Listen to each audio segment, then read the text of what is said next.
नमस्कार दोस्तों, आप सभी का grow with us GK channel पर स्वागत है। आज हम माध्यमिक शिक्षा बोर्ड की जो पुरानी बुक थी कक्षा 6 की, उसमें से कुछ क्वेश्चन करने वाले हैं।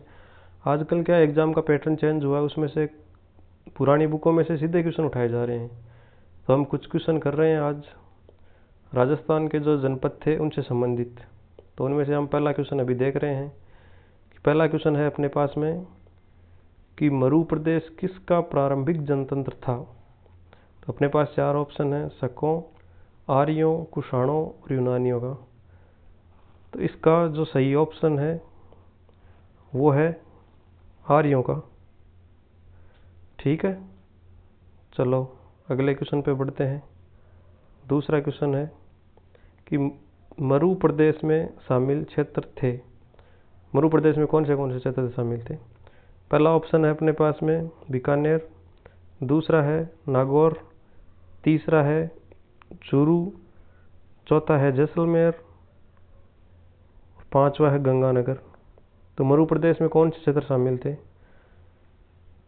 तो ये मरु प्रदेश में सभी शामिल थे।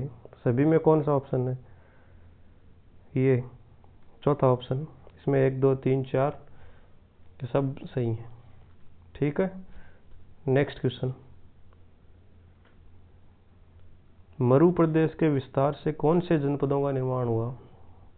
तो इसमें अपने पास ऑप्शन है कुरु, मद्र, जांगल, मत्स्य। तो कौन से का हुआ था। तो इसमें हुआ था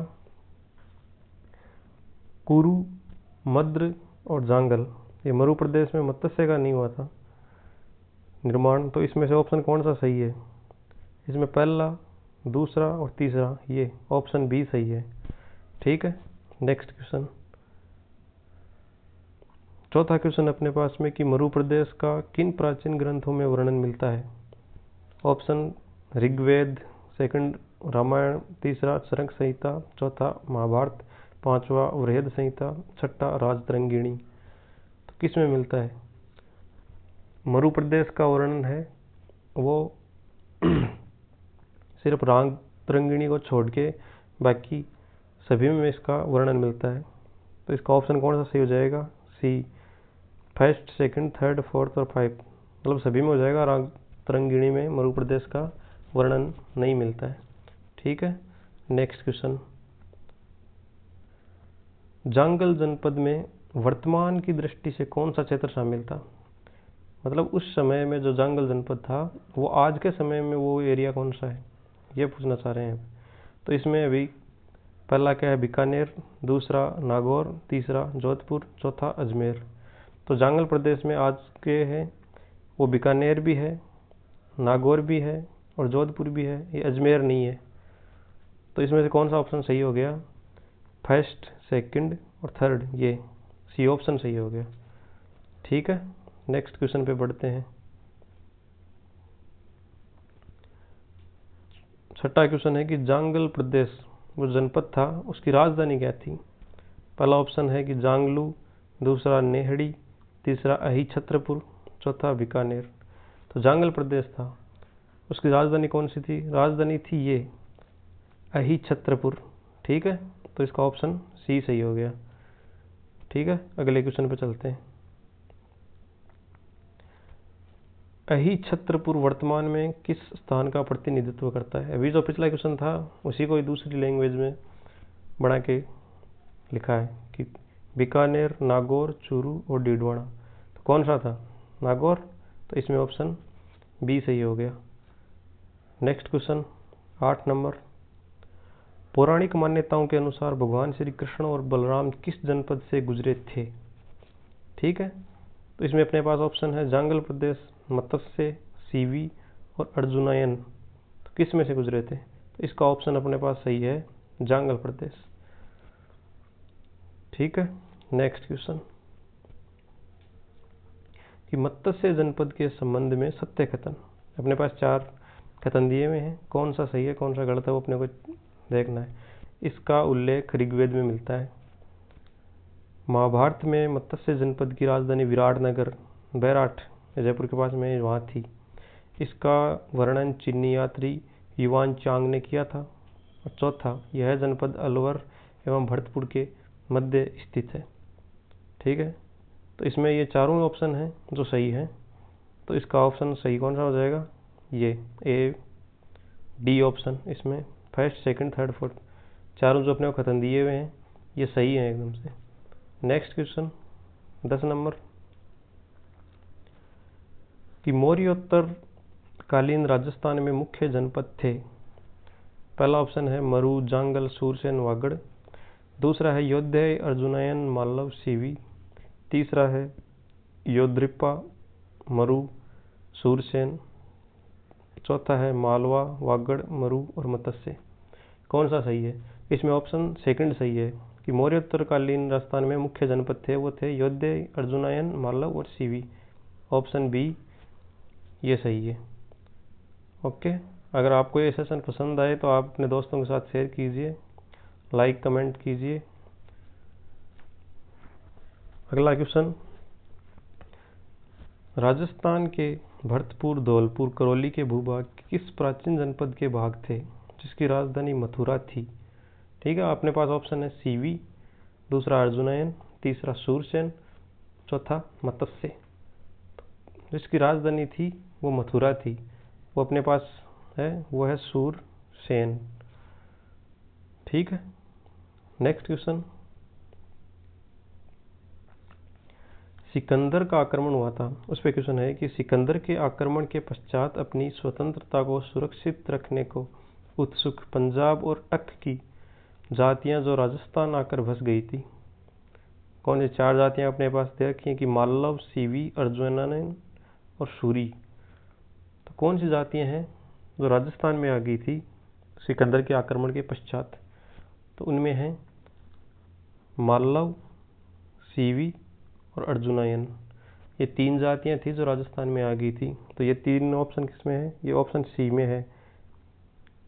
ठीक है, नेक्स्ट क्वेश्चन 13 नंबर, कि बयाना प्रशस्ति में किस राजवंश का वर्णन मिलता है? बयाना प्रशस्ति में पहला ऑप्शन है मत्स्य, दूसरा अर्जुनयन, तीसरा सूरसेन, चौथा योहे। ठीक है, तो इसमें क्या है? इसमें ऑप्शन सी सही है, सूरसेन। बयाना प्रशस्ति में सूरसेन नामक राजवंश था, उसका वर्णन मिलता है। नेक्स्ट क्वेश्चन 14 नंबर, कि मेवाड़, मेदपाट या जिसको प्रागवाट भी बोलते हैं का प्राचीन रूप कौन सा जनपद था? पहला ऑप्शन है योध्या, दूसरा सीवी, तीसरा अर्जुनयन, चौथा सूरसेन। तो मेवाड़ था वो प्राचीन रूप में कौन सा जनपद था? तो प्राचीन समय में वो जनपद था वो था सीवी। नेक्स्ट क्वेश्चन, सीवी जनपद की राजधानी मध्यमिका या मध्यमिका थी, जिनके अवशेष कहाँ से मिलते हैं? ये अवशेष के बारे में पूछा है, अपनी सभ्यता से रिलेट करके क्वेश्चन पूछा है। पहला ऑप्शन है आहड़, दूसरा नगरी, तीसरा बालाथल, चौथा देबारी। तो ये जो सीवी जनपद की राजधानी थी मध्यमिका, उसके अवशेष मिले हैं, वो मिले हैं नगरी से। Okay, next question 16 number, Bharatpur Alwar के अर्जुनयनों ने मिलकर किन के साथ मिलकर विदेशी क्षत्रपों यानी शक जाति को हराया था? पहला ऑप्शन है योध्या, दूसरा मेवाड़, तीसरा सी वो है मालवों और चौथा है सूरसेन। तो किन के साथ मिलकर हराया था? ये सी ऑप्शन है, ये प्रिंट नहीं हुआ, इसको देख लेना, ये सी ऑप्शन, मालवों के साथ मिलकर और शक जाति को हराया था। नेक्स्ट क्वेश्चन, मालवों की शक्ति का प्रमुख केंद्र था? पहला ऑप्शन अलवर, दूसरा भरतपुर, तीसरा जयपुर, चौथा झालावाड़। तो मालवों की शक्ति का जो प्रमुख केंद्र था वो था जयपुर। राजस्थान की भी राजधानी है जयपुर, पिंक सिटी वो था। नेक्स्ट क्वेश्चन 18, मालव क्षेत्र का भाग था, कौन से भाग थे मालव क्षेत्र में आते थे? अजमेर, टोंक, मेवाड़, प्रतापगढ़ और झालावाड़। ठीक है, तो इसमें कौन से आते थे? कि अजमेर आता था, टोंक, मेवाड़, प्रतापगढ़ या झालावाड़। तो इसमें सभी आते थे, मतलब ऑप्शन डी ये सही है, इसमें मालव चरित्र के सभी भाग थे। नेक्स्ट क्वेश्चन, मालवों की दिग्विजय का यूप अभिलेख कहाँ लगा हुआ है? यूप अभिलेख, पहला ऑप्शन है नगरी चित्तौड़ में, दूसरा है बड़ली चित्तौड़ में, तीसरा आहड़ उदयपुर में, चौथा नानसा भीलवाड़ा में। तो मालवों की दिग्विजय का यूप अभिलेख है वो नानसा भीलवाड़ा में लगा हुआ है। ठीक है। नेक्स्ट क्वेश्चन, योद्धा के संबंध में सत्य कथन बताइए। अपने पास 4 कथन दिए हुए हैं, सही कौन सा गलत कौन सा वो अपने को चेक करना है। कि उत्तरी राजस्थान का एक शक्तिशाली गणतंत्रीय कबीला था। दूसरा है कि उत्तर राजस्थान से कुषाण शक्ति को नष्ट किया था।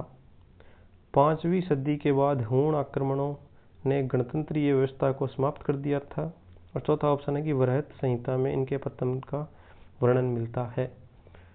तो योद्धा के संबंध में ये चारों कथन है वो सही है। ठीक है, तो इसका ऑप्शन कौन सा हो जाएगा? इसका ऑप्शन हो जाएगा डी। ठीक है, आज की क्लास हम यहीं ख़त्म करते हैं। अगर आपको ये अच्छा लगा हुआ हो तो कमेंट और लाइक करें। नेक्स्ट क्लास हम आपके लिए लेके आते हैं कक्षा 6 से ही आगे के कुछ टॉपिकों के क्वेश्चन। तब तक धन्यवाद, शुक्रिया।